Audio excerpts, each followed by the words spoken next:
Você pode até não ser católico, mas é impossível negar o que poucos homens falaram de fé para tantas pessoas quanto ele. Multidões, estádios lotados, canções que viraram oração. Por trás do altar, uma batalha silenciosa que quase o destruiu. Hoje, você vai conhecer a história do padre Marcelo Rossi, o sacerdote que uniu música, fé e superação como ninguém. Vamos lá. Padre Marcelo Rossi nasceu em 1967, lá na cidade de São Paulo.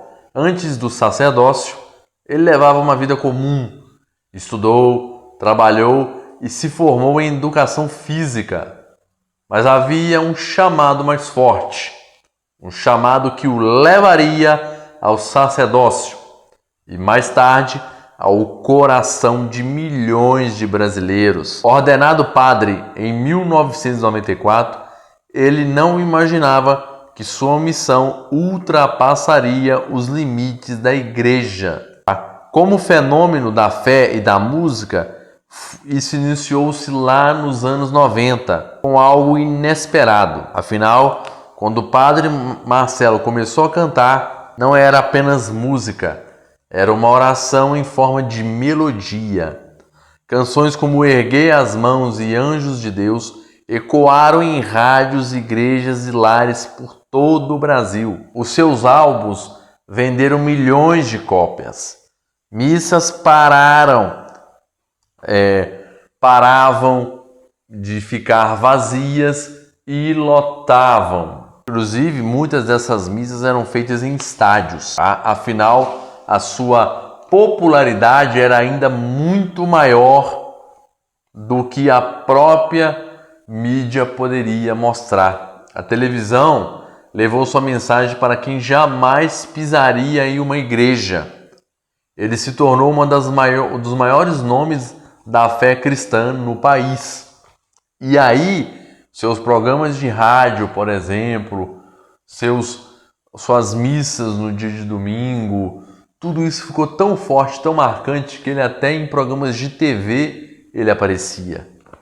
Entretanto, às vezes a pessoa tem que passar por algumas batalhas. E o padre Marcelo Rossi não foi exceção. Afinal, ele passou pela batalha invisível, a depressão, mas também a superação. Enquanto o mundo via um padre forte, sorridente, por dentro o padre Marcelo travava uma luta silenciosa. Ele enfrentou a depressão profunda, distúrbios emocionais e crises que afastaram dos palcos e da mídia. Em entrevistas, ele revelou: houve dias que eu só conseguia rezar para continuar vivo. Foi um período de dor, silêncio, reconstrução espiritual. A fé que ele pregava aos outros precisou ser vivida na própria carne. Entretanto, quando tudo parece estar perdido, abalado, existe o retorno com maturidade e verdade, pois após o afastamento, o padre Marcelo voltou diferente. Menos holofotes, mais profundidade, menos espetáculo, mais essência. Ele passou a falar sobre dor, humanidade, limites e esperança real. Sua mensagem amadureceu e tocou ainda mais fundo quem ouvia. Por meio disso, ele deixa um legado e um impacto atual muito forte. Hoje, o padre Marcelo Rossi é um símbolo de algo raro: fé sem arrogância, espiritualidade sem fanatismo e esperança sem ilusão. Ele mostrou que até quem conduz multidões também precisa de ajuda e que a fé verdadeira não exclui a dor, ela atravessa a dor.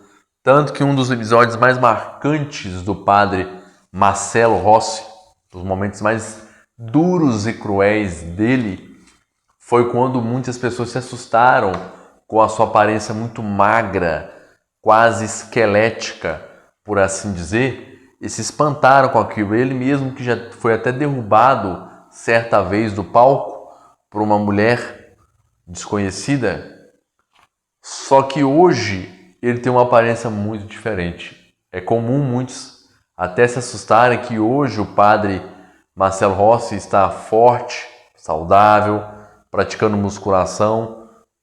Isso tudo para quê? Para combater a depressão. O cara ficou forte, em termos simples, né? Mas ele se tornou um cara muito mais focado e livre dos anseios que a depressão pode causar. Hoje ele combate ela com exercício físico, que é uma das medidas preventivas melhores para combater essa doença, que é a doença moderna. Padre Marcelo Rossi não é apenas um padre que cantou para milhões. Ele é a prova viva de que a fé não impede de cair, mas nos ensina a levantar. E talvez seja por isso que até hoje sua voz ainda ecoa no coração de tanta gente. Quantas vezes você não ouviu aí, no conforto da sua casa, a sua mãe, a sua avó, correndo para ligar o rádio ali para escutar o padre Marcelo Rossi, ou acordando cedo no domingo, ligando na emissora Globo para poder assistir a missa que ele preside, que ele celebra. Ou seja, o cara tem história, o cara tem esse grande coração e essa grande capacidade de levar a palavra de Deus aos 4 cantos do nosso país. Eu vou ficando por aqui, deixa o seu like, se inscreve nesse canal e ativa o sininho para não perder mais vídeo nenhum. Fica ligado para os próximos vídeos. Vai aparecer aí agora a sugestão de um vídeo que talvez te interesse, tá ok? E aqui em cima, aqui nos cards, vai aparecer a nossa playlist Reis da Humanidade. Assiste lá. Conheça pessoas extraordinárias que marcaram a história da humanidade. Galera, até a próxima. Tamo junto!